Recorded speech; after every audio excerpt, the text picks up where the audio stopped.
Are we born anew with external influences being the catalyst for who we are, or are we born into this world with a predisposed mind that impacts how we experience the world? This video will explain what archetypes are, how Jungian archetypes influence you, the reason for similar symbolism across religion and myth, and how you can utilize archetypes to better your life. As well as being a psychologist, Carl Jung was one of the foremost experts on the study of religion and mythological symbology. Jung noticed across many cultures and religions throughout history, shared many shapes and patterns. What heightened his interest was that these symbols and patterns would appear in the dreams of Jung's patients who were diagnosed with schizophrenia, which led to the questioning of what was the root cause of these similarities. Jung's proposition was that the psyche wasn't purely influenced by external factors, but by an already established way of thinking at birth. This was his idea of the archetypes, and these archetypes would contain elements which are pre-personal, or transpersonal and common to all. This would give reasoning to why there are such similarities in the symbolism and patterns seen in religion and myth. To appreciate the roles of the archetypes, first we must establish Carl Jung's definition of the psyche. He states the psyche as the totality of all psychic processes, conscious and unconscious.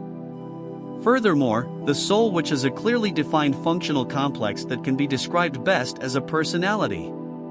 Jung divided the psyche into three different dimensions: the consciousness, the personal unconscious, and the collective unconscious. Jung suggests that the forms of conscience aren't separate, but are in fact interconnected, constantly bouncing off one another. The conscious realm, put simply, is a person's field of awareness from the interactions one has gained knowledge from. Any experience someone has had now becomes knowledge in the conscious realm and impacts how they move through the world. In Carl Jung's own words, the conscious realm, significant in its own right, is dwarfed by the contents of the unconscious realm. The unconscious realm is the psyche of which one is unaware of. The unconscious realm was broken down into two areas by Jung: the personal and the collective. The personal unconscious consists of experiences that are seen as insignificant, experiences that are forgotten, and ones which are suppressed due to their distressing nature. Even deeper than the personal unconscious is the collective unconscious, which consists of the psychic structures or cognitive categories which are not unique to a single individual, but are shared by all, influencing our thoughts, behaviors, and the way we look at the world. The collective unconscious is home to the archetypes. A student of Jung, Erich Neumann, used a physical analogy of the concept, where before birth organs will grow in one's body, and just like this you can more understand Jung's theory of the psyche, how the mind has its own hypothetical organs, the archetypes, working off the saying healthy body, healthy mind. Erich Neumann is quoted: the archetypal structural elements of the psyche are psychic organs upon whose functioning the well-being of the individual depends, and whose injury has disastrous consequences. The difference being, physical organs can be observed by the senses while organs of the mind, the archetypes, cannot. The observations of the archetype occurs by the output that arises from consciousness, through the manifestation of symbolic imagery. A symbol in regard to Jungian practice communicates subjective meaning, opposed to definitive, objective meaning in examples where the sign can be known and seen in reality. Carl Jung states the really complex and unfamiliar part of the human mind, from which symbols are produced, is still virtually unexplored.